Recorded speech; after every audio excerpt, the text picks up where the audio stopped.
Bueno, buenas tardes a todos y a todas. Muchas gracias por acompañarnos en esta tarde de otoño madrileño tan estupenda para escuchar a personas tan interesantes reflexionar sobre un tema que probablemente articula lo que ha pasado en el mundo en los últimos 35 años. Hay una confluencia de acontecimientos en torno al año 89 que son bien interesantes, ¿no? Y que cambian el rumbo de la historia reciente de Europa y del mundo, confluyen la caída de un sistema político experimentado durante o a lo largo del siglo XX hasta muy bien entrado el siglo XX, con mayor o menor fortuna, articulado en torno a una ideología que aquí hemos denominado el comunismo. Confluye la reordenación de esto que se ha dado en llamar orden mundial, que estamos llamándole todo el tiempo nuevo, porque claro, cada vez que pasan cosas hay una novedad, ¿no? El nuevo orden, ¿no? Cada vez es un nuevo orden, evidentemente, y se une con dos fenómenos muy importantes a los efectos del cambio histórico casi disruptivo. Uno, los avances tecnológicos, confluyen en ese momento del tiempo, y de la mano de estos avances tecnológicos un proceso de globalización política, social, que reconfigura todo el sistema de relaciones internacionales, incluso el poder hegemónico, ¿no?, en el mundo y las tensiones hegemónicas en el mundo. Para reflexionar de todo esto en el espacio político que surge de esta caída, tenemos a la representante de Lituania, voy a intentar decirlo bien, por eso me voy a poner las gafas, Jūratė Micevičiūtė, muchas gracias, y tenemos que representa a Lituania, y de Hungría el profesor István Ecilay. Empiezo por la biografía del profesor. Es profesor emérito de la Universidad de Pécs, Hungría, doctor en la Academia Húngara de Ciencias. Su área de investigación se ha centrado en los problemas de la democratización en América Latina, la Europa meridional, Europa del Este y el caso húngaro, y se ocupa de aspectos vinculados a la teoría de relaciones internacionales, geopolítica, modernización, teoría constitucional y de la política regional de la Unión Europea. Es autor de más de 340 ensayos, libros, artículos y, libros 17 nada menos. Por dar un par de referencias: Luchadores por la libertad, historia de la Revolución Húngara de 1956, ha publicado libros como Europa y el mundo hispánico, libros en torno a Chile, Brasil, en fin, es un gran conocedor de América Latina, pero sobre todo de aspectos geopolíticos e ideológicos o políticos que configuran los sistemas políticos contemporáneos.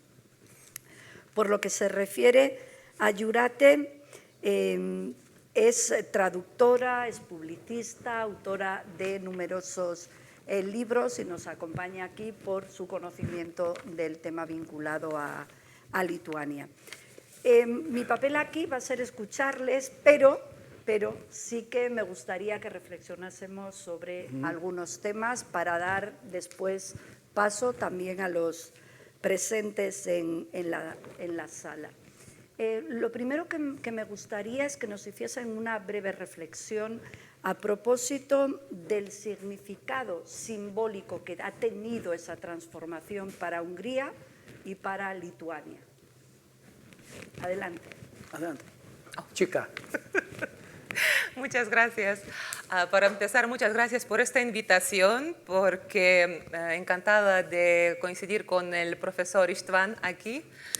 Y mientras estábamos esperando el comienzo del evento, estábamos intercambiando impresiones, y la verdad lo que más echamos en falta es que nuestros países se conozcan tan poco entre ellos. O sea, y ahora mismo a mí me pareció fascinante el planteamiento de este evento. Muy agradecida a la Fundación por acogernos.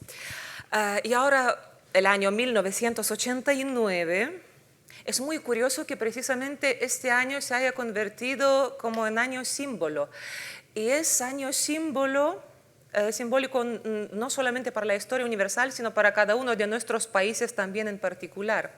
Y es muy curioso porque todo el mundo conoce, por ejemplo, la caída del muro de Berlín, que fue en noviembre de 1989, pero antes, en agosto del mismo año, ¿qué pasó? Primero pasó, que luego supongo que el profesor István va a hablar de eso, así que no voy a entrar, el picnic paneuropeo, cuando sí se cortaron las alambradas y la gente cruzó la frontera entre Hungría y Austria. O sea, y 600 ciudadanos alemanes también aprovecharon para pasar. Luego volvieron a cerrar. Pero claro, la policía húngara no disparó. Y esto fue como decir, ahí va, ya se puede hacer algo. La cosa está como más libre. Y en Lituania también, en el mes de agosto, precisamente todos los años celebramos fiesta el día 23 de agosto, que se organizó el Camino Báltico. O sea, una cadena humana que unió las capitales desde Vilnius, pasando por Riga, hasta Tallinn. 1,5 millones de personas. O sea, cogiéndose de la mano, formando cadena humana. O sea, 3 capitales. Entonces, claro, el año 89 quedó como algo muy especial y para nosotros, para los lituanos, lo más importante es precisamente esto, la cadena humana esta. Y luego, como me mandaron las preguntas antes para reflexionar sobre el significado simbólico, ¿qué es lo que fue lo que empezó? ¿Cuál es el contenido explosivo dentro de un evento como, por ejemplo, el Camino Báltico? Y yo destacaría 3 cosas. Una, que las personas no temieron enseñar su rostro. Porque claro, es muy simple, o sea, la KGB podía pasearse por ahí, sacar las fotos de todas las personas, pero claro, eran muchas. En el 87, 2 años antes, también en la misma fecha, que es muy significativa, que a lo mejor por eso también es el 89, se hizo un meeting, el primero en Lituania, el primero no sancionado, 87, Perestroika empezó 85, pasaron 2 años, y en 87 se reunieron las personas para reclamar Lituania libre. 1,000 personas dieron la cara en un país paralizado por miedo. O sea, 1,000 personas dieron la cara, importantísimo. Y luego, claro, otras cosas que, por ejemplo, para un totalitarismo, lo peor que puede pasar, uno, que la gente pierda miedo, porque el miedo es lo que mantiene juntos, el comunismo se basa en el miedo, el capitalismo se basa en la búsqueda de oro y el comunismo se basa en el miedo. Entonces, claro, la gente perdía miedo. Y la otra cosa, totalitarismo, por eso dice que tiene que ser total. En cuanto aparece una grieta, el sistema se desmorona. Y de pronto aparece una grieta de 1,5 millones de personas. O sea, ¿cómo que 99% votan por el partido? No, aquí tenemos 1,5 millones que dicen nosotros no. Aparece grieta. Entonces, claro, de ahí que el valor del año 89 es muy importante. ¿Y por qué el año 89? Porque, claro, 50 años antes se firmó el pacto de Molotov-Ribbentrop. O sea, que la Unión Soviética de Stalin y Alemania nazi repartieron secretamente Europa, o sea, demarcaron una línea hasta donde cada uno avanzaba. Y entonces, claro, en una semana empezó la Segunda Guerra Mundial. Y entonces, claro, celebrando el 50 aniversario de este pacto, el 23 de agosto se formó la cadena humana. O sea que el año 89 es muy significativo también por eso. Son 50 años aniversario desde que Hitler y Stalin repartieron Europa y se dijo en voz alta que el comunismo es igual de mortal y crimen contra la humanidad como el nazismo. Aunque Nuremberg para el comunismo todavía no hubo y no se sabe si habrá, pero se pusieron como al mismo nivel. Así que nada. Muy bien, profesor, su turno. Gracias. Primeramente quisiera dar las gracias a la Embajada de Hungría por la invitación. Para mí es una gran satisfacción y para estar aquí, estar en Madrid, mi favorita ciudad.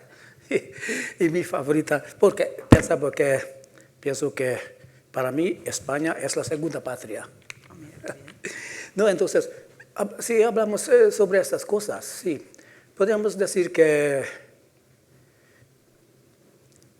el otoño de 1989 es un hito importante para la política mundial, para la política económica mundial también, porque han comenzado muchos importantes cambios o transformaciones. Yo quisiera primeramente hablar algunas cosas sobre los cambios.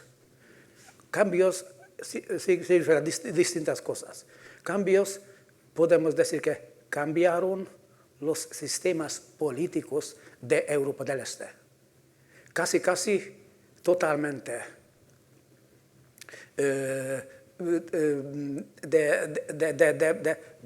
Despuso la unión, el mundo socialista. El mundo socialista, primeramente tendríamos que decir que en 1991, 2 años más tarde, el 21 de diciembre,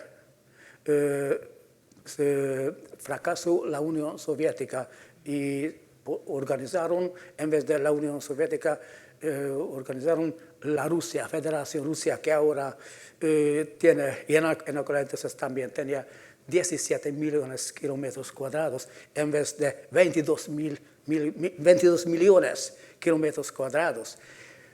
Pero muy interesante que 21 de diciembre firmaron el tratado de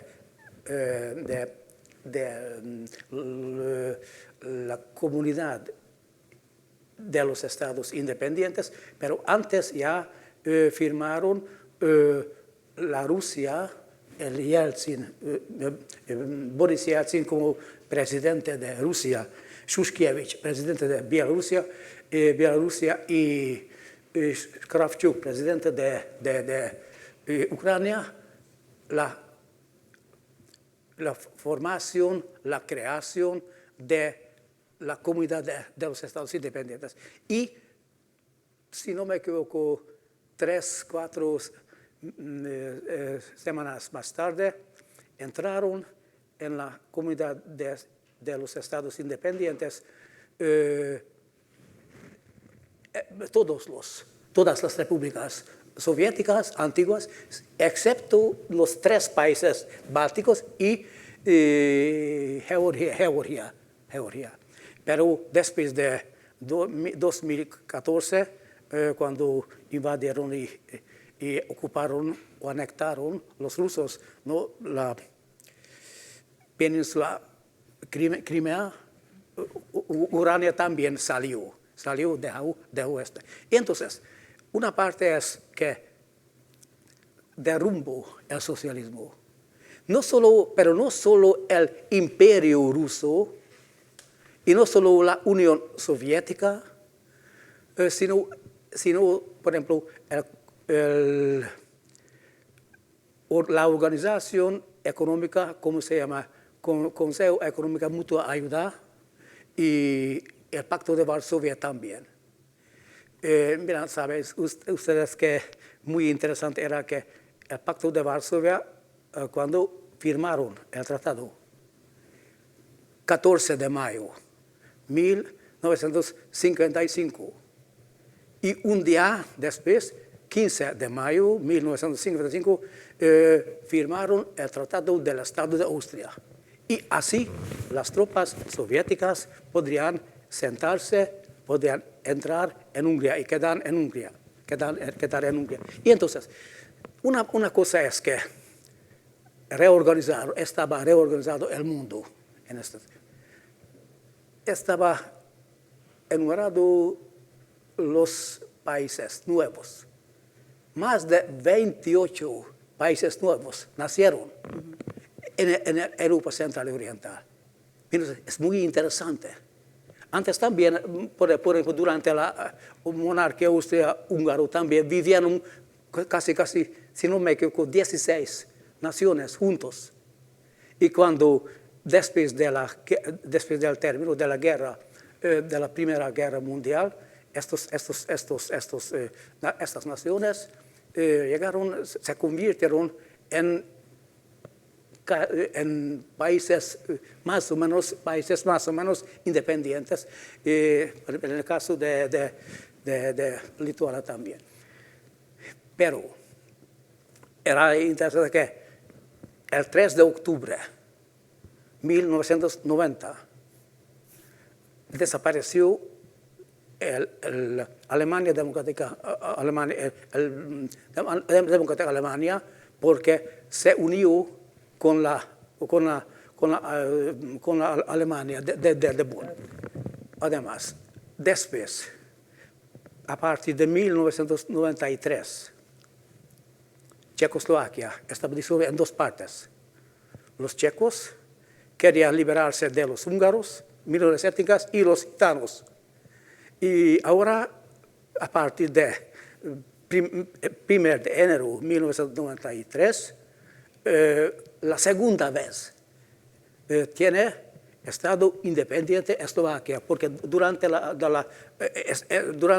la historia de Eslovaquia solo tenía 4 años cuando tenía independencia de Eslovaquia. Esta era la época o el periodo de Tiso, del periodo de Nazi. Entonces, muy interesante estas cosas. Y no solo en el imperio austriaco-húngaro fueron mezclados las naciones y los pueblos, sino ahora también. Mira, ustedes cuando la primera vez tenía posibilidad de viajar a España y siguiendo investigaciones en el Centro de Estudios Políticos y Constitucionales, siempre preguntan, usted es húngaro, entonces usted habla búlgaro, en búlgaro. No, yo no hablo búlgaro, lamentablemente, pero yo soy húngaro. Entonces, para la gente de España, de Portugal, de Inglaterra, etc., Centro Europa está una gran mezcla. No sabían puntualmente dónde trazan las fronteras, cuáles son, muy interesante, entonces cuáles son las originales fronteras desde esos pueblos. Miren ustedes, ¿saben ustedes quién es? ¿Cómo se llama la capital de Eslovaquia ahora? Pozsony. Pozsony era la capital húngara durante siglos. O Bratislava, ahora dice que Bratislava. Y muy interesante que hay gran mezcla, después podríamos hablar sobre eso. Y además, Isabela ha dicho algunas palabras sobre la globalización. Sí, es muy interesante los procesos de globalización. Siempre hablamos que globalización significa un proceso de integración, sí, pero al mismo tiempo desintegración también.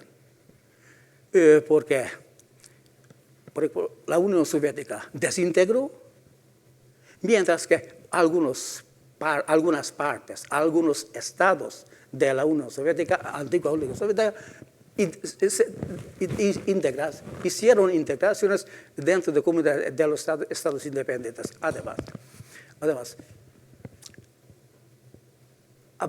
si hablamos de la desintegración, entonces hablamos de la territorialización también, porque los nuevos estados también quieren conseguir territorios propios. Y entonces hay un proceso de territorialización también. Y entonces hay integraciones, por ejemplo, la Unión Europea, etc. Y entonces aquí hay prevalecen distintos procesos de integración y desintegración, y hay distintas trazas entre los países. Entonces, solo esto por ahora. verdaderamente estamos hablando en términos históricos de un tiempo absolutamente corto, ¿no? Muy disruptivo, pero probablemente las explicaciones más precisas las pueda dar la historia tiempo después, ¿no? Porque por los factores que han puesto nuestros dos contertulios encima de la mesa, lo que asistimos es a un proceso de grandísima complejidad que pasa por luchar contra el primer elemento de cualquier poder totalitario, que es el control social y el miedo que eso representa. En esos términos sí que me gustaría que reflexionaran a propósito de qué factores llevaron al éxito, porque realmente era muy difícil luchar contra un totalitarismo con ese nivel de control social basado en la violencia, en la persecución de las ideas. Decía Vargas Llosa en un magnífico libro que se titula La fiesta del chivo, lo peor que tienen las dictaduras no es que te quiten la libertad en sí misma o que te persigan políticamente, sino que te quitan el libre albedrío.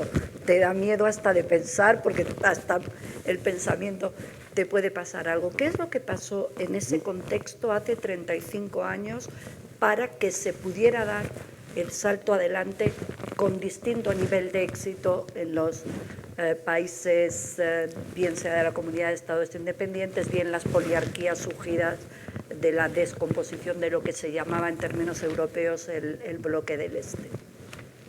¿Se quiere? Pues, Te toca a ti. Gracias. Pues un cambio así no puede ser repentino. O sea, no sale de la nada. Es que algo ha estado germinando y eclosionó precisamente en el 89. Bueno, 87 se puede decir. Y es muy curioso porque en Lituania, yo diría, no sé si en Hungría es el caso, pero claro, por ejemplo, todo el mundo conocemos la primavera de Praga. Todo el mundo sabemos. La Revolución Oriente. Sí, algunos conocen que antes, 12 años antes, hubo los eventos en Hungría, 1956. Pero ahora muy pocos saben que en Lituania también hubo como un levantamiento popular improvisado, espontáneo, parecía, en 1972. Yo todavía no había nacido. ¿Pero qué pasó? O sea, que los estudiantes salieron a las calles y al final hubo muchísimos arrestados. El gobierno dijo que había un muerto, que del gobierno mejor no fiarse, porque usted recordó a Mario Vargas Llosa y el pensamiento ese que uno tenía miedo de pensar. Tú puedes tener miedo de pensar, pero tú no puedes no pensar. Entonces la gente, ¿qué hacía? La gente era muy ducha, desarrolló el doble pensamiento. O sea, lo que escribió Orwell en el libro 1984 es verdad. En la Unión Soviética lo practicaban y en Lituania lo practicaban. Y practicaban hasta tal punto que, por ejemplo, ahora estaba leyendo, para prepararme un poco, para no venir así, o sea, estaba ahí releyendo un poco una monografía de una profesora nuestra, una investigadora, una psicóloga, psicología de traumas, Danutė Gailienė, y ella precisamente hizo unas grandes encuestas de la gente que sufrió el destierro, que sufrió represalias, no importa, tanto de los nazis como de los soviéticos. O sea, cogió este grupo de personas, pero claro, en Lituania es que fue muy fuerte. Otra vez volvemos un poco más para atrás, la Segunda Guerra Mundial, el mundo está repartido, la Alemania nazi avanza hasta donde ha pactado con la Unión Soviética, coge Polonia, y Unión Soviética avanza hasta donde ha pactado, se hace con los 3 países bálticos. Hacen una especie de simulacro de elecciones libres, como que Lituania, Estonia y Letonia piden ser admitidas en una familia libre de las repúblicas socialistas, los admiten, etcétera, etcétera. Al año siguiente, algunos dicen que 1 millón de lituanos, de 4 millones, 1 de cada 4, es montado en los trenes de animales y llevado a Siberia, o sea, para morir. Se quedaron ahí miles de personas, decenas de miles de personas. Pero ahora imaginad, pasa la guerra, muere Stalin, 1953, había gente en campos de concentración que lloraba su muerte. Hasta este punto el doble pensamiento funciona. Y ahora esta gente represada con Khrushchev A algunos les permiten volver a cuentagotas a Lituania, a su país. Cuando vuelven, no reconocen a la gente. O sea, han sido suficientes 20 años para que los vecinos se vuelvan irreconocibles. O sea, astutos, no te puedes fiar, no puedes decir una palabra de más porque rápidamente te van y te denuncian a la KGB. O sea, miedo total. En 20 años han sido suficientes. Por otra parte, también es cierto que a Siberia los soviéticos sabían lo que hacían. Se llevaron a los mejores, o sea, profesores, periodistas, intelectuales, todos, los oficiales del ejército, los funcionarios del Estado, todos los que habían sacado un poco la cabeza, o sea, cortaron así, o sea, igualaron. O sea, los mejores se fueron a Siberia. Cuando volvieron los que sobrevivieron, no reconocieron a sus vecinos, así de fuerte. Entonces, claro, el trauma. Y luego, supongo que todavía saldrá el tema, pero curiosamente, cuando hizo esta investigación la profesora, se dio cuenta que el síndrome postraumático presentaban mucho más los que no habían sido represados que los que habían sido represados. Los que habían sido represados ya habían tocado fondo, ya conocían el infierno, les daba igual. Y ahora precisamente entre esta gente que volvió, o los que los conocían, porque otra cosa que reveló la investigación y me encantó, la importancia de tener en tu burbuja, diríamos ahora, en tu ámbito, o sea, tener a una persona valiente, marca diferencia. Y en el año 72, cuando hubo, ya volviendo, o sea, para no hablar demasiado, pues en el 72, después de esta movilización, que fue, claro, lo barrieron, la KGB lo barrió, no quedó nada, no quedó piedra sobre piedra, que era el tiempo de Brezhnev, que ahí no había perdón para esta gente. Pero claro, se formó la Liga de Libertad, lo que llaman, o sea, una organización que era la gente que sabía lo que hacía. Sabía que la KGB sabía quiénes eran. Daban sus caras y daban sus apellidos. Sabían que a partir de este momento el camino iba a ser cárcel, estás un par de meses libre, luego otra vez cárcel, etcétera, etcétera, etcétera. Y precisamente desde el 72 esta gente iba germinando alrededor suyo, iba germinando, pues eso, la resistencia, los núcleos de resistencia. Y ahora una cosa interesantísima que pasó en Lituania, no sé si fue el caso de Hungría, porque eso la verdad que no sabría decir, pero en Lituania fue importantísimo que hubo un foco de resistencia institucionalizada. Y esto fue la Iglesia Católica. Que por mucho que decimos, bueno, no importa la relación con Dios, que uno puede sentarse bajo el árbol y ya está todo perfecto, pero estás tú solo. Si hay un grupo humano, si queremos que sobrevivan las ideas y lo que ellos consideran importante, es importante la institución. Y precisamente ahora también estábamos celebrando ahí el aniversario en el 22, que se fundó una revista, se llamaba La Crónica de la Iglesia Católica, y hacían muy poca cosa. O sea, la idea era recoger los hechos desnudos, donde los funcionarios soviéticos habían violado los derechos de los creyentes. Es que se supone que en la Unión Soviética declaraban que había libertad de conciencia. Si quieres creer, cree, no hay ningún problema. Y resulta que sí que había un problema. Y entonces, sin ninguna interpretación, sin decir mala palabra, en tal parroquia los niños se han reunido para la catequesis, vino KGB, se llevó al sacerdote, los niños luego en el colegio sufrieron tal represalias. Hechos desnudos. Y se mantuvo la edición, obviamente clandestina. La KGB se rompió los cuernos yendo detrás de ellos. Y era muy gracioso, porque claro, es decir, también cuando lees ahí los recuerdos de las personas, había gente que se responsabilizó, dio la cara. El cardenal actual de Lituania era el que dijo, yo soy el editor. Pues nada, no salía de la cárcel, obviamente.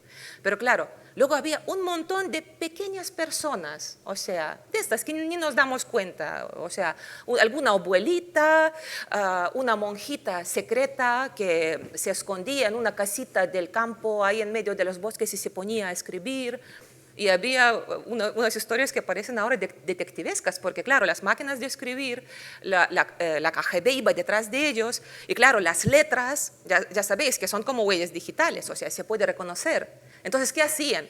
Intercambiaban los juegos de letras. Uno enterraban en la huerta, luego montaban otro juego de letras y volvían a escribir, y luego montaban alguna fiesta para que no se oyera, porque los KGB tenían las orejas muy largas y tenían muchísimos informadores.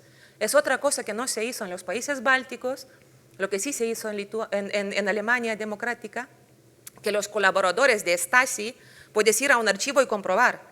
O sea, los archivos están abiertos, puedes ir y comprobar si tu vecino iba soplando contra ti o no. En los países bálticos no hay tal archivo. Hay un montón de colaboradores de KGB que andan libres tranquilamente viviendo y no hay un problema. Entonces, claro, había un montón.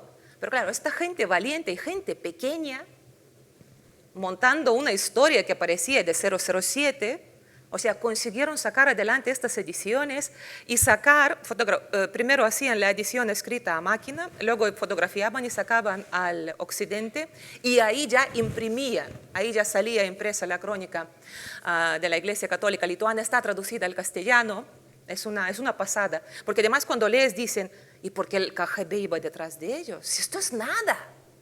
Pero o sea, una pizca de la verdad es tan peligrosa que estaban locos por cogerlos y nunca lo hicieron. O sea, cogían a los que daban la cara, pero esta gente pequeña que luchaba de esta manera no cogieron nunca. Y claro, precisamente de esta gente, en el 87, cuando fue el segundo meeting no sancionado desde el 72, que yo ahí ya había nacido. Y claro, Gorbachev ya había dicho, uy, vamos a hacer perestroika en 85. No sabía lo que hacía. Abría la puerta. Porque fue tremendo lo de perestroika. Podemos hablar, podemos decir lo que hay de malo. Y claro, una cosa lleva a la otra, y al final en el 87 organizaron el meeting, conocían, o sea, veían que KGB estaba ahí apuntando, sacando fotos, a la gente le dio igual. Y sí, hubo algunas represalias, pero ya no tantas, ya no tantas. O sea, y así poco a poco empezó. Y luego en el año 1990, en enero, vino Gorbachev a Lituania. Para decir, ¿qué pasa aquí? ¿Qué pasa aquí? O sea, ya estaba preocupado que algo estaba pasando. Empezó ahí, se encontró con la gente y la gente le gritaba a la cara que quieren Lituania independiente al Gorbachev. O sea, en la calle, porque claro, se acercó a la gente, pensaba que funcionaba. No, no funcionó. Entonces, claro, un año después entraron los tanques Sí. y pasaron por encima de la gente, que fue en 1991. Pero claro, es decir, es que ya no puede cerrar porque la gente ya estaba lanzada, pero empezó de mucho antes. A lo mejor me he alargado un poco, pero es que es una historia, digo, es apasionante. ¿Sí? Profesor, los Gracias. factores de éxito, lo que hablabas. Yo quisiera continuar sus pensamientos sobre eso, pero primeramente un breve resumen. I have a dream, como ha dicho Martin Luther King. Yo también tengo un sueño, visitar a Kazán, donde nació y vivió durante muchos años Guzel Yahina, escritora soviética rusa, porque hay que decir que muy importante el papel de la literatura durante estas dictaduras o podemos decir que regímenes autocráticas, porque Guzel Yahina, que ella tatarska, la chica tatara, sí, entonces escribió muy interesantes libros. Escribió libros,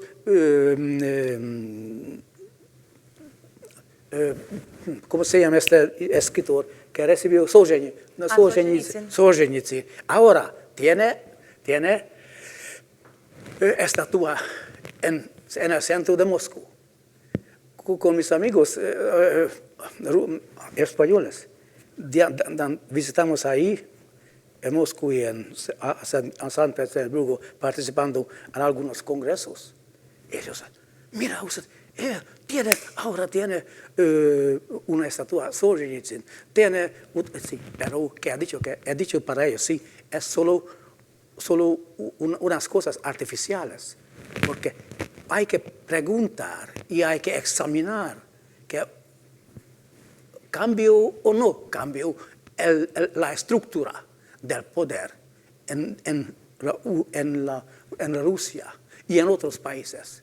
En Rusia, naturalmente, no ha cambiado. Sí, hay otros Solzhenitsyn, otros, pero miren ustedes, la estatua de Dzerzhinsky está en el Prospect, Liteyny Prospect, en el centro de San Petersburgo, pero él era quien fundó el KGB. Dzerzhinsky, además era polaco de origen y más o menos lituano. No, pero, y la Universidad Estatal San Petersburgo ahora está en el Smolny, el edificio donde antes era la sede del gobierno ruso, y hay estatua de Marx y Lenin también. Porque podemos pensar también qué significa o significaba, y qué significa, por ejemplo, Lenin para los rusos, el imperio. Porque ahora también quiere ensanchar este imperio. Y entonces, si no podemos ver, no estamos de acuerdo solo la ideología, sino los hechos, podemos ver que siempre estaba en una cuestión muy central para los rusos esta. Pero volviendo al proceso del cambio, por ejemplo, en Hungría, miren, si podemos ver, en el primer momento podemos decir que es un volcán, por ejemplo, el sistema de autoridad, sistema autoritario, se descompuso de repente, pero no. Teníamos más o menos 10 años antes, porque poca gente conoce la situación, porque dentro del Partido Comunista, Partido Obrero Socialista Húngaro, funcionaron y trabajaron los círculos de reformas. Ellos han dicho que hay que reformular, hay que reconstruir el Partido Comunista. Además, a partir de los años 60, 1965-66, en Hungría, en la agricultura, ya existió, ¿cómo se llama? La segunda economía, agricultura. Esta significaba que, por ejemplo, los kolhozes entregaron una extensión de las tierras a los campesinos para trabajar, y después podían llevar o colocar al mercado los productos. Y entonces podemos decir que más o menos echaron los cimientos del cambio de economía. ¿Por qué? Y después, a partir de 1972, nuevo mecanismo económico introdujeron a Hungría. Por ejemplo, los 10 o 12 grandes, excepto de los 12 o 10 grandes fábricas centrales, por ejemplo, Csepel el Rojo, etc., Dunaújváros, etc., todas otras fábricas pueden hacer, ¿cómo se llama?, lazos entre las fábricas y entre los otros países del occidental. Y entonces, pero a partir de noviembre de 1972, en la época de oro de Brezhnev, quitaron quitaron y no dejaron desarrollar o evolucionar estas cosas, este proceso, pero existieron. Y a partir de 1985, ahora en Hungría, por eso ha dicho que es el baraque más alegre del campo socialista. Entonces, a partir de 1985, ya dejaron evolucionar, por ejemplo, la imprenta privada, los pequeños mercados pueden trabajar. Y entonces, y muy curioso, el 28 de septiembre de 1987, en la finca del Jean Doleja, quien también es un poeta húngaro, ahora vicepresidente del Parlamento húngaro, fundaron el Foro Democrático Húngaro, quien era el partido dirigente del cambio de sistema. Y saben ustedes, ¿quién era que publicó el programa de este partido Foro Democrático Húngaro? Era Imre Pozsgai, que en aquel entonces era, ¿cómo se llama?, miembro del Politburo del Partido Comunista. Y él también tenía un periódico, si no me equivoco, La Nación Húngara, más o menos el título de este periódico, y publicaron el programa. Y entonces, esta relajada, esta descompuesta, este régimen, poco a poco, dentro de 10 años.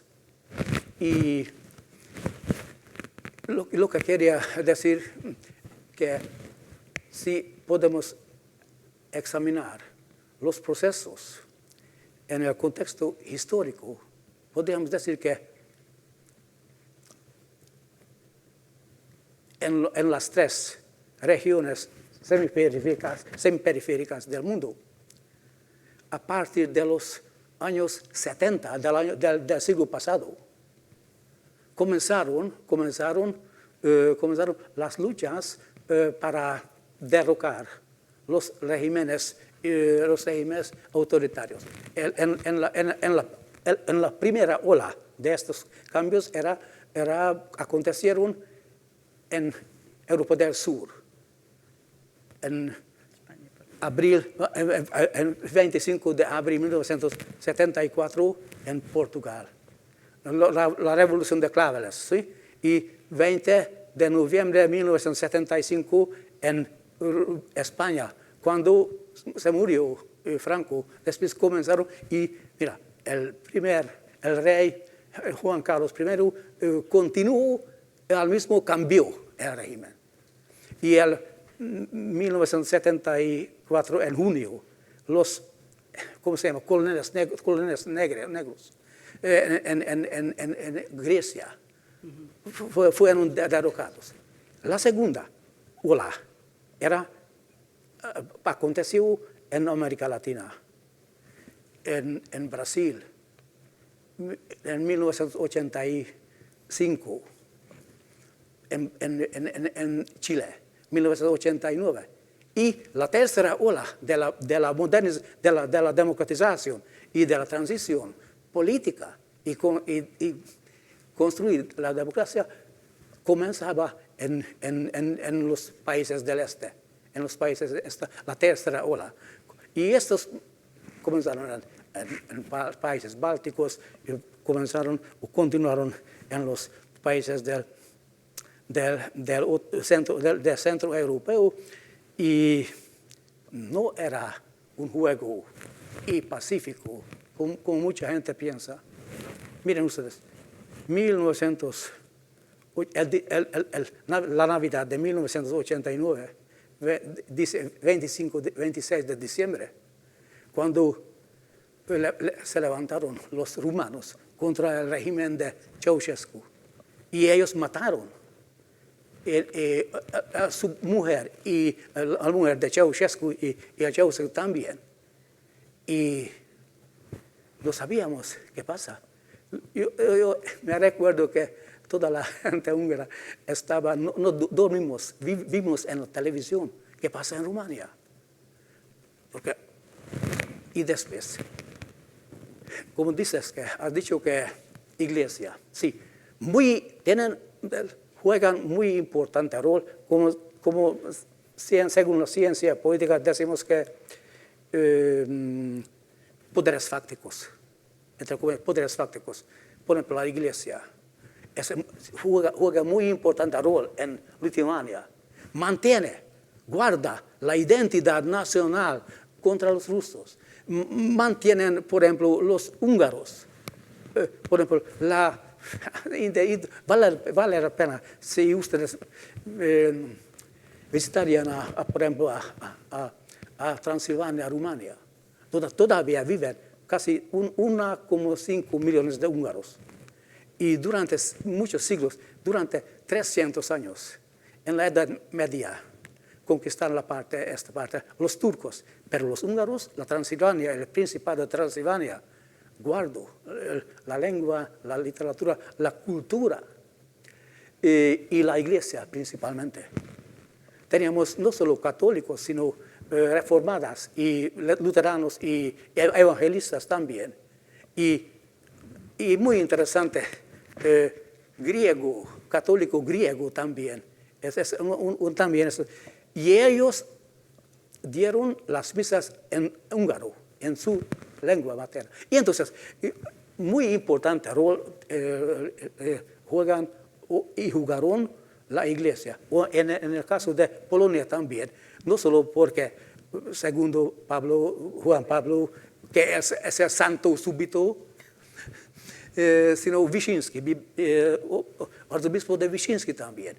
Y, por ejemplo, las Fuerzas Armadas también podemos decir que es un poder, forma parte del poderes fácticos, sí, pero afortunadamente en Hungría y en otros países, excepto de Rumania y Polonia, nunca jugaron un importante rol. El ejército húngaro, los ejércitos durante la historia. Además, la prensa. La prensa. Primeramente, nosotros leímos en aquel entonces secretamente los documentos por ejemplo, del Congreso 20 del Partido Comunista Soviético, las palabras de Khrushchev. No podíamos leer, pero hay ¿cómo se llama? Hay copias y podemos leer. Entonces, muy interesante. Además, no teníamos posibilidad de recoger materiales, porque no funciona. Ahora muy sencillo. Vas a ir online, a internet, y recoges todos los materiales lo que quieres.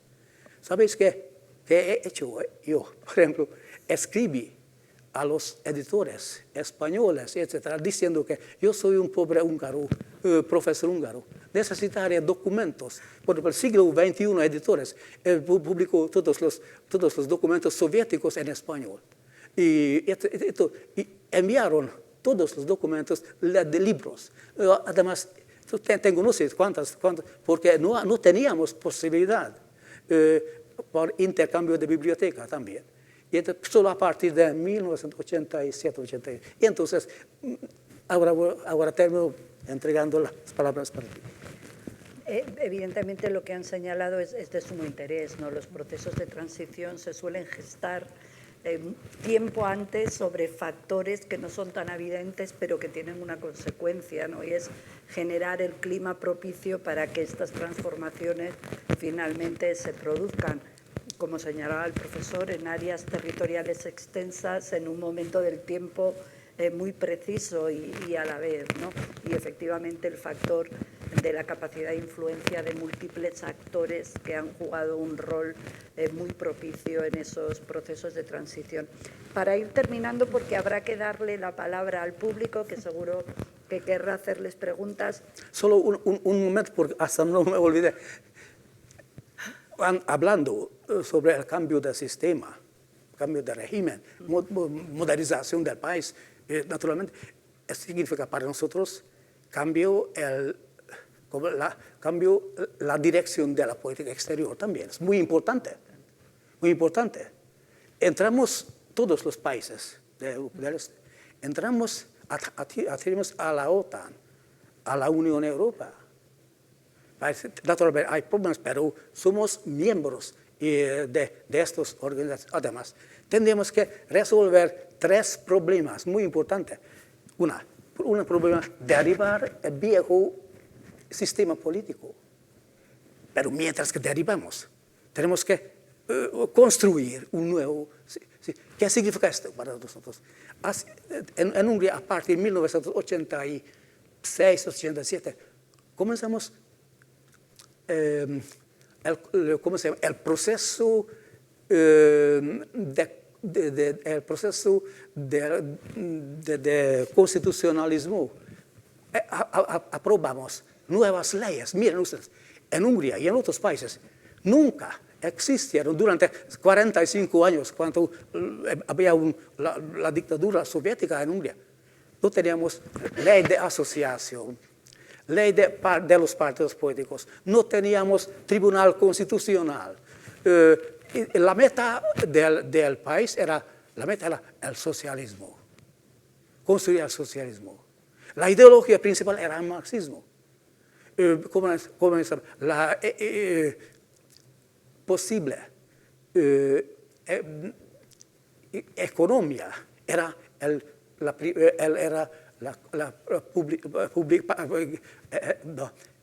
relación pública. Entonces, segundo, teníamos que hacer la reprivatización. Y tercero, tenemos que introducir los nuevos valores. Y esto es muy problemático hasta nuestros días, porque durante los primeros 5 años, algunas personas se convirtieron en ricos y otros se empobrecieron. Y entonces es muy difícil examinar y muy difícil entender para la gente. Pues parece que el profesor me ha leído la mente, porque la última pregunta o el último tema sobre el que me gustaría que reflexionasen, eso sí brevemente para darle la palabra al público, es sobre el impacto de ese legado en la sociedad actual, ¿no? ¿Qué impacto, qué efecto en términos políticos, culturales, qué variables impactan? Adelante, Jurek. Pues retomando lo que ha dicho el señor profesor, pues sí, efectivamente, los 3 puntos que ha mencionado también tuvimos que superarlos también en Lituania. El problema es que, como decir, empezamos bastante más tarde, porque, por ejemplo, si en el 72, como usted ha dicho, ya las granjas colectivas en Hungría ya permitían tener cierta propiedad privada, en Lituania no. O sea, todo de pronto empezó a ser posible en el 91. Bueno, en el 88 Gorbachev ha dicho, bueno, si alguien quiere tener una pequeña actividad privada, o sea, eso de licencias para los autónomos, ya los dejaban un poco. Pero esto era una miseria. Entonces, claro, en aquel momento, la transición, yo me estoy dando cuenta que, hablando del año 89, para ustedes en Hungría, ya teníais mucho camino hecho. Y nosotros entramos ahí y fue complicadísimo. Y hay una cosa, hay una estadística muy triste que compartimos, o sea, lamentablemente, ahora ya no, pero durante mucho tiempo Hungría y Lituania liderábamos en la Unión Europea por el número de suicidios. O sea, La gente se suicida cuando pierde la esperanza, o sea, cuando se desespera, no consigue vivir. Porque es que he leído, dicen que cuando uno se suicida no mata a sí mismo, mata a todo el mundo, o sea, mata al mundo alrededor de sí, o sea, dice no quiero, o sea, rechazo. Entonces, claro, curiosamente, el pico en Hungría fue por el año 80-82, o sea, tiempos de Brezhnev. Murió en 82 y yo me acuerdo que fue un gran día, porque yo estaba en la secundaria, en la secundaria diría. Y claro, nos dieron un día libre y yo estaba con mi abuela viendo por la tele cómo lo estaban enterrando. Estábamos felices, yo feliz, claro, no había que ir a clase. Y 82 era el pico en Hungría, lideraban. Nosotros en Lituania alcanzamos el mismo pico, el mismo dato, que son 47 personas por 100.000 habitantes, que esto es terrible. No estoy segura, ahora en España creo que estamos en 13 o algo así. Y es muchísimo, es muchísimo. Nosotros llegamos pasada la independencia, o sea, en el 90, 91, 92, por ahí, llegamos a este pico, cuando Hungría ya empezó a bajar. Nosotros entonces subimos.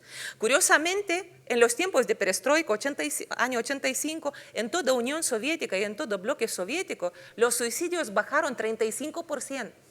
La gente dijo, ahí va, hay esperanza, podemos vivir, el mundo empieza a ser normal. Claro. Y luego ya pasó lo que pasó.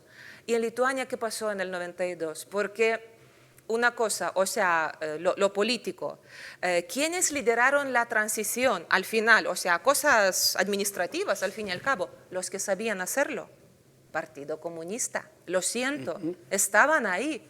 Porque claro, de los que promovieron la idea de la independencia, de 35 personas, 17 eran del Partido Comunista, mitad. Porque ellos sabían gobernar, tenían práctica. Experiencia es muy importante, experiencia es un grado, ¿verdad? Entonces, claro, el cambio político fue difícil. Luego, otra cosa, el cambio económico, que eso, lo que no teníais, la grandísima suerte que no teníais en Hungría, es formar parte del sistema económico. Ya sabéis cómo es economía. O sea, igual un componente de coche se hace en Vladivostok, otro componente en Lituania, otro en Polonia, y luego se ensambla, ¿verdad? Ahora imaginad que toda la economía estaba ensamblada de esta manera. Y la Unión Soviética siempre hace lo mismo. Ahora con Ucrania, la guerra de Ucrania ha hecho lo mismo. O sea, cerrar el grifo de las materias primas y tuvimos un bloqueo económico, 0 materias primas durante 2 meses y medio. Ahora, ¿qué hacer para una economía que dependía totalmente de estas materias primas? Y yo me acuerdo de aquel invierno, que fue mi primer año de la universidad, estábamos en la residencia de los estudiantes, el invierno era bastante frío, por desgracia, pues la temperatura dentro de la habitación eran 11 grados. 11 grados, ¿verdad? Entonces, agua solo fría, obviamente, que no había agua caliente. Lo que pasa es que, claro, ahí la gente como que aguantó muy bien el bloqueo económico, porque, claro, había esperanza y decían, bueno, ahora mismo nos están castigando, pero en 5 años viviremos como en Suecia. Perfecto, ahora aguantamos, no hay problema. Pero había otras cosas. Imaginad una economía donde no había paro. Te metían en la cárcel si no trabajabas. No tenías que buscar trabajo, trabajo buscaba a ti. Era trabajo ficticio. No había tanto trabajo, te pagaban en papelitos. Al final, Gorbachev, cuando introdujo la perestroika, no fue por buena voluntad. ¡Ay, qué buena persona! No olvidemos que Gorbachev fue promovido por Andropov. Andropov es el que pidió la entrada de tropas en el 57 en Hungría. 56, perdón. Era embajador. Exactamente. Sí. Era un oficial de KGB. Fue él quien promovió a Gorbachev. Así que no era buena persona porque vamos a dar libertad. No, es que se estaba desmoronando la economía hasta tal punto que tenías las cartillas de racionamiento para todo. O sea, toallas, ropa interior, ¿verdad? Yo para mi baile de graduación en el colegio, o sea, te repartían cartillas, o sea, una cartilla para un vestido, otra cartilla para los zapatos, no sé qué, o sea, pues nada, vas a la tienda y eliges de un modelo. Pero tienes cartilla, puedes comprar. O sea, eran cartillas, racionamiento. Entonces, claro, la economía se desmoronaba. Pero de pronto la gente se ve, no hay trabajo, tienes que buscar trabajo. De pronto el paro, 14%. ¿Esto qué es? La gente se sintió muy, muy insegura. Entonces, claro, terrible. Y luego en lo social también el cambio brutal, que de pronto tienes que encargarte de tu vida. Ya no hay nadie quien te diga, hermano mayor, quien te diga, tienes que hacer esto y esto y esto, pensar esto, esto y esto. Es muy cómodo. Bueno, luego por lo bajito puedes ladrar en la cocina, miras por las ventanas a ver si no escucha nadie y entre tu mujer, o sea, mujer y marido, ahí intercambian las opiniones, ¿vale? Pero de pronto tanta libertad no es bueno, es decir, tanto de golpe, que a la gente se le iba la cabeza, y los años 90 fueron muy duros, durísimos en realidad.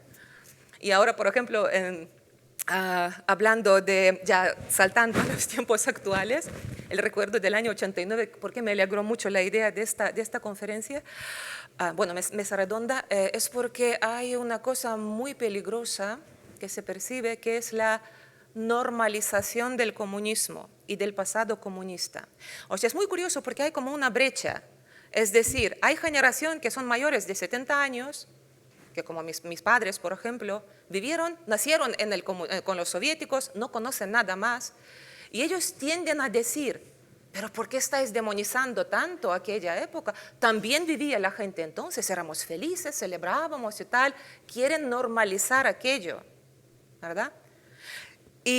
Pero claro, hay un problema, que como dijo una psicóloga, bueno, una filósofa ahí en Lituania, dice, es que si vives en un país que no es normal, en un orden que no es normal, te vuelves enfermo psíquico y no lo sabes. Porque como lo de alrededor no es normal, tú tampoco estás muy normal, pero te sientes muy bien porque encajas, ¿verdad? O sea, no pasa nada. Y ahí está el problema. La gente está traumatizada hasta ahora. Y es curioso porque la Biblia tiene razón, porque cuando dice Dios que se castigarán los hijos hasta la 4ª generación, se transmiten de padres a hijos, yo soy hija de los que nacieron, o sea, a los nietos, la 4ª generación con un poco de suerte ya nace libre de todo esto, así que bueno, esperemos. Pero claro, y ahora la brecha, ¿por qué digo la brecha? Yo tengo la suerte, y digo suerte, porque viví 18 años en el socialismo, sé lo que es. Y luego de pronto llegó la libertad, me cayó como un regalo, o sea, ni siquiera tuve que luchar, o sea, lucharon otros y yo lo recibí. Pero yo sé lo que es esto. Pero ahora llega la generación que no sabe lo que es comunismo. Y el otro día estaba leyendo un libro buenísimo, os lo recomiendo si no lo habéis leído, de Czesław Miłosz, que con los polacos no lo repartimos un poco, porque nació en Lituania, pero luego vivió en Polonia y escribió en polaco, en fin. La mente cautiva, está traducido al castellano, y lo estaba leyendo y de pronto veo que él cuenta como al principio de la Segunda Guerra Mundial, él era como, el comunismo le gustaba, o sea, porque es que en teoría el comunismo, ¿por qué le gusta a los jóvenes? Este refrán famoso, quien no es comunista a los 20 años no tiene corazón, quien sigue siendo comunista a los 40 no tiene cabeza. Hay un refrán. Pues él todavía no tenía cabeza y pasó por Unión Soviética, se bajó en una estación de tren, estuvo ahí un par de horas, volvió a subir al tren y volvió curado. No hay mejor remedio contra las simpatías al comunismo que verlo.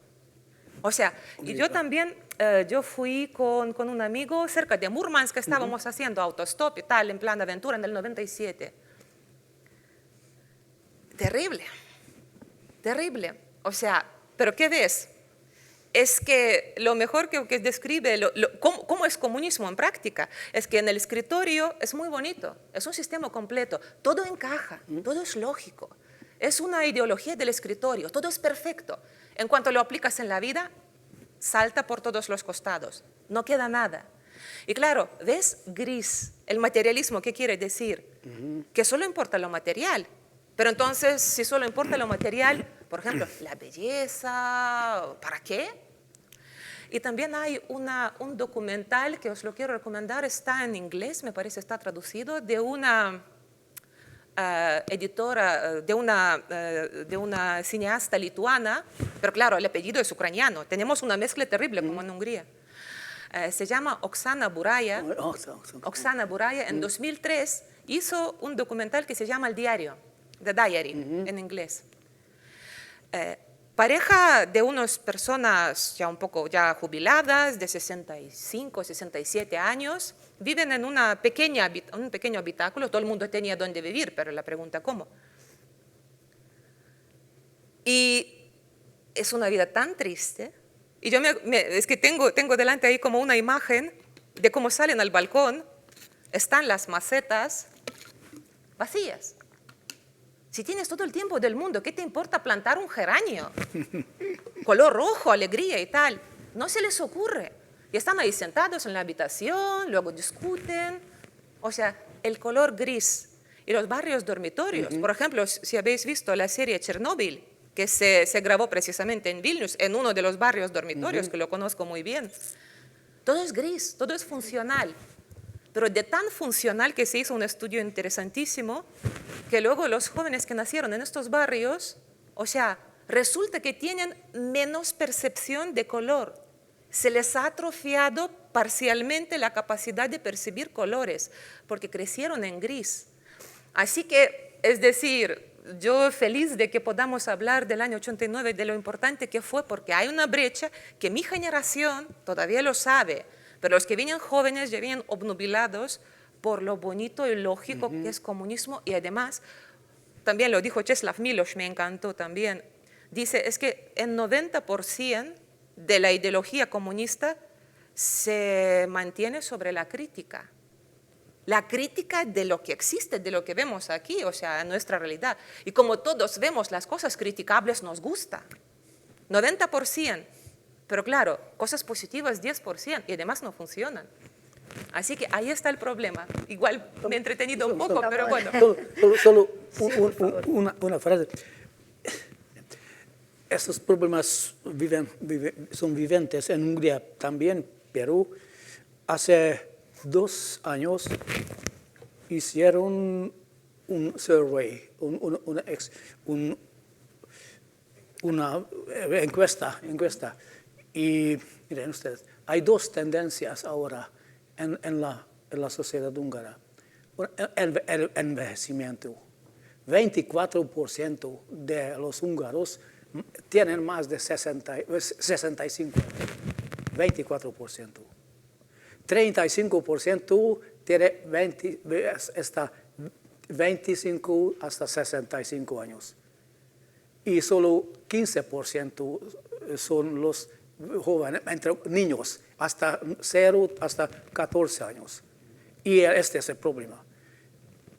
Envejecimiento. Otro problema, 700.000 de jóvenes húngaros estudian ahora ya en los países de Europa occidental, en Austria, en Inglaterra, en Francia, en España. Y si alguien va a ir a estudiar o trabajar a Suiza, etc., y se casa, no va a volver a Hungría. Viven mejor, mucho más mejor. Viven en España, en Francia y en Alemania. Y entonces 700.000 de húngaros. Y por eso, según los datos oficiales, Hungría hace 10 años teníamos 10 millones de habitantes, ahora solo 9,6 millones de habitantes. Perdimos 400.000. No nacieron los hijos. Porque hay muchos problemas económicos también, porque dicen que solo ahora tenemos 3 o 4% de sin trabajo, pero para nosotros es mucho. Para nosotros es mucho. Y además, la inteligencia, los jóvenes, como salen del país, quedamos viejos aquí en el país, envejecimiento. Por ejemplo, en el caso de China también hay este problema, afortunadamente. Porque es muy difícil este problema también en el terreno internacional también, porque hay gran discusión sobre estas cosas. Ahora el mundo está tornando de multipolaridad. En vez de bipolar, había un mundo bipolar durante la época del socialismo. Y después, durante 10, 15 años, quedó un poder los Estados Unidos. Y ahora, Rusia, China, BRICS Plus. Ahora, porque, miren ustedes, no solo las tradiciones, países de BRICS, sino Etiopía, Alemania, Egipto, Emiratos y Irán también. Y muy difícil, muy peligroso para el mundo, porque hay 3, 4 polos y además la Unión Europea. 3, 4 polos. Y no sabemos qué va a pasar. Hay un norteamericano, un científico, Graham Allison, preguntaba en su libro que podemos hacer la guerra entre el poder dominante, por ejemplo, Estados Unidos, y los poderes emergentes, China, Rusia, etc. Y entonces estos también son muy importantes cuando hablamos sobre eso, cómo se sientamos estas cosas. No solo somos envejecer, sino tenemos angustias sobre esas cosas. Porque probablemente quizás en este tiempo histórico que nos ha tocado vivir sea el momento de máxima percepción de incertidumbre, ¿no? Sí. De falta de pérdida de control, ¿no? De los acontecimientos. No es que antes lo hubiera, pero ahora nos damos cuenta. Bien, pues no queda mucho tiempo, pero sí que nos gustaría abrir la intervención al público presente. Si tienen alguna pregunta para los ponentes, algún comentario. Pero sin intervención militar. Bueno, pues mira, yo tendría una intervención especialmente para ayudar de Lituania, para insistir en esto que ella nos ha explicado, cómo podríamos decir que durante la época del dominio soviético no había posibilidad de pensar, porque vamos, yo pertenecía a un grupo de Consejo Europa, me llamo Cristina del Moral, que ayudamos, estábamos en un programa de renovación de la enseñanza de la historia en la enseñanza media, porque en estos países, yo no estaba en Lituania, pero sí en Estonia, trabajando con profesores estonios y con editores. Todos los libros de historia que los niños estudiaban en el bachillerato venían de Rusia, o sea, era una verdad única, no había más verdad esa. Por lo tanto, ni conocían su historia, ella la suya, Estonia, etc., ni tampoco la historia como nosotros la enseñamos aquí, es decir, con diferentes enfoques y con también empatía hacia otras verdades. Entonces, realmente me maravilla cómo, habiendo partido de esta enseñanza, ¿verdad?, tan, como tú has dicho, ¿verdad?, pues luego evolucionaron las mentes muy deprisa. Y desde luego los profesores con los que yo trabajé y los editores se dieron mucha prisa en escribir nuevos libros de historia para los niños, para que pudieran parecerse sus libros a los que nosotros hemos aquí, los grandes padres. En fin, que me alegré mucho, no conozco Lituania, pero una gran experiencia trabajar con vuestro país hermano, que bien conozco. ¿Alguna otra intervención? Muchas gracias, Cristina. De lo que ha dicho usted, Yolanda, de la importancia de las instituciones, en este caso de la Iglesia Católica. Juan Pablo II sufrió 2 atentados por algo. Yo tuve la suerte de ver nacer un país, llegué a trabajar a Eslovaquia el 2 de enero de 1993, es ver nacer un país. Y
pues si no hay ninguna intervención más, muchas gracias por la presencia. Yo creo que los ponentes se merecen un aplauso.